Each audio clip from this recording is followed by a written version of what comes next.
안녕하십니까. 영상을 시청하시는 모든 분들, 오늘 의미있는 하루 보냈길 바랍니다. 오늘의 주제는 애니메이션입니다. 그 중에서도 원피스의 폐왕색 패기가 블리치에 있다면 후편입니다. 전편에서 원피스 내 폐왕색 패기 보유자 16명 중 주인공과 사왕급 인물, 그리고 그 바로 아래 사황 최고 간부급 인물 8명을 다뤘습니다. 이번 후편에서 나머지 8명을 다뤄보고자 합니다. 9번째 인물은 해적여제 보아 행콕입니다. 블리치 내에서 비슷한 위치이자 폐왕색을 보유할 것 같은 인물은 티아 하리벨이라고 생각합니다. 물론 아랑칼 편까지를 봤을 때 티아의 전적을 고려하면 우르키우라 미해방 때보다도 임팩트가 없어 그의 실력이 평가절하되는 부분이 있지만 대장급인 미성숙 토시로, 리사, 히오리 3명을 상대로도 전혀 밀리지 않았고 엄연히 에스파다 3번인 만큼 실력은 검증되었다고 볼 수 있습니다. 게다가 아이젠이 호로드를 통치하기 이전 웨코문도 수장이었던 바라간의 밑으로도 들어가지 않고 자기의 부하만 데리고 독립적으로 살아왔다는 점도 아이젠을 제외하고는 다른 사람의 밑으로 들어갈 사람이 아니라는 걸 보여줍니다. 아이젠 밑으로 들어간 것도 원래는 자기의 부하를 지키기 위해서였다고 하니 그만큼 리더로서의 면모가 돋보입니다. 원래 사실 저는 보아 행콕과 비슷한 이미지로는 네리엘이 더 적합하다고 보았는데요. 적대 세력에 있어야 할 위치임에도 주인공에게 호의적이며 보아가 루피의 인플다운 침입에 도움을 준 것처럼 네리엘도 이치고의 웨코문도 행보에 도움을 줬다는 점에서 공통점이 많습니다. 그러나 실력적으로도 하리벨에게 밀리며 천년혈전편 이후 하리벨이 호로들 중 최강자로서 웨코문도를 통치하고 있었다는 점을 보아 왕으로서의 자질은 하리벨이 한 수 위라고 생각하였습니다. 10번째 인물은 불주먹 에이스입니다. 블리치 내에서 비슷한 인물로 저는 시바 카이엔을 꼽습니다. 생전의 실력을 검증할 수 있는 수단이 부대장 자리를 꿰찼다는 점밖에 없고 오히려 일개 호로에게 당했다는 점으로 미루어 보아 현재 리스트 중에서는 최약체이지 않나 싶지만 사실상 이치고의 혈연이자 사촌이라는 점, 우키타케의 병세로 대장직 업무를 제대로 수행하지 못할 때 부대장으로서 대원을 능숙히 통솔한 점,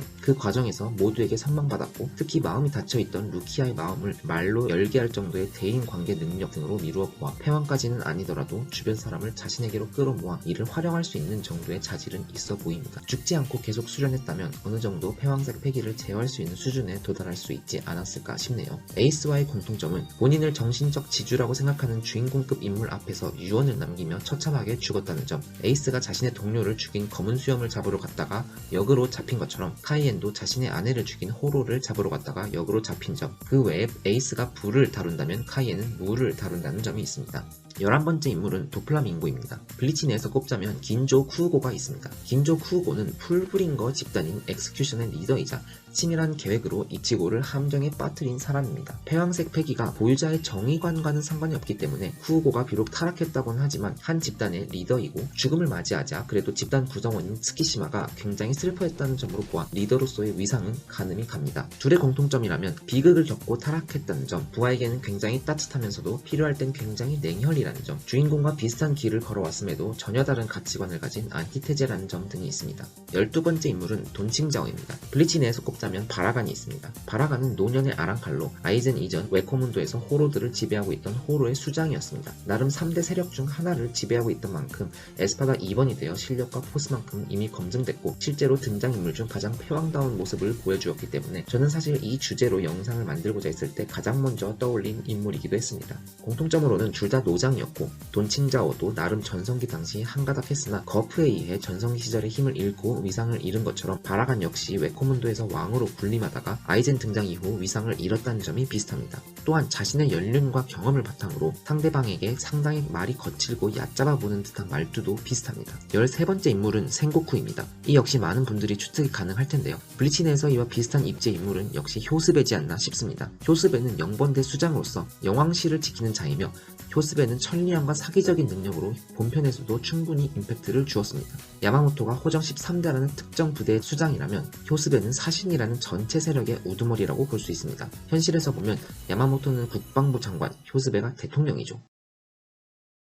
어쨌든 평소에는 호탕한 성격이지만 한번 화나면 엄청난 살기를 보여주는 만큼 패왕으로서의 자질도 충분해 보입니다. 생고쿠와의 공통점은 당연히 무엇보다 불교 컨셉이라는 겁니다. 생고쿠는 사람 열매의 모델 대불이고 이치베는 이명이 진명울 스님입니다. 그리고 이치베와 마찬가지로 생고쿠도 해군 원수라는 최상의 기급이었다는 공통점이 있습니다. 14번째 인물은 드래곤입니다. 이것도 추측하기 쉽겠죠. 블리치 내에서라면 아마 쿠로사키 이신이지 않을까 싶네요. 물론 이신도 쿄라쿠와 마찬가지로 왕으로서의 면모 면모를 제대로 보여주지 못해 패왕색 기질을 가질 수 있을지 자체를 따지자면 좀 의문이 들긴 하지만 일단 주인공의 아버지란 점은 만화에서는 무시하지 못할 설정이죠. 그리고 아랑칼편의 현세 침공에서 주인공 측이 밀리고 있는 상황에서 이 신의 등장은 나름 임팩트 있었고 밝혀진 과거사에 따르면 나름 10번대 대장을 했던 사람인지라 실력이나 리더십 또한 검증됐다고 볼 수 있습니다. 공통점은 말할 필요도 없이 주인공의 아버지라는 점, 분명 뭔가 큰일을 할 것 같은데 후반부까지 계속 정체가 꽁꽁 숨겨져 있었다는 점 등이 있습니다. 15번째 인물은 오뎅입니다. 블리치 세계관으로 간다면 유하바하가 될 것 같습니다.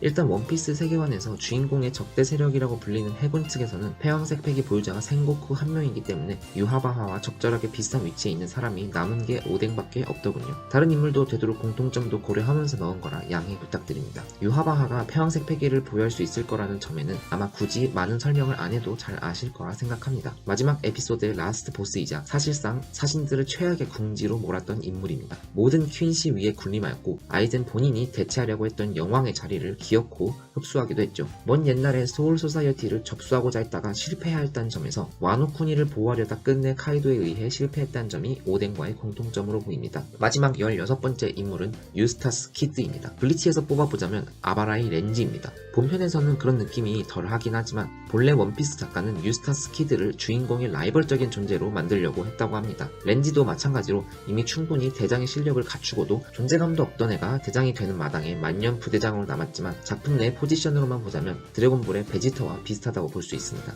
손오공이 초사연이 됐다면 베지터도 초사연이 돼야죠. 작품 내에서도 렌지는 지속적으로 이치고를 바라보며 스스로를 수행하는 라이벌적 포지션이었습니다. 벼쿠야의 건지함으로 인해 끝끝내 대장이 되진 못했지만 대장이 되고도 남을 충분한 실력, 주인공과의 라이벌 포지션만 봐도 패왕색 패기를 쓸 여지가 있다고 판단됩니다.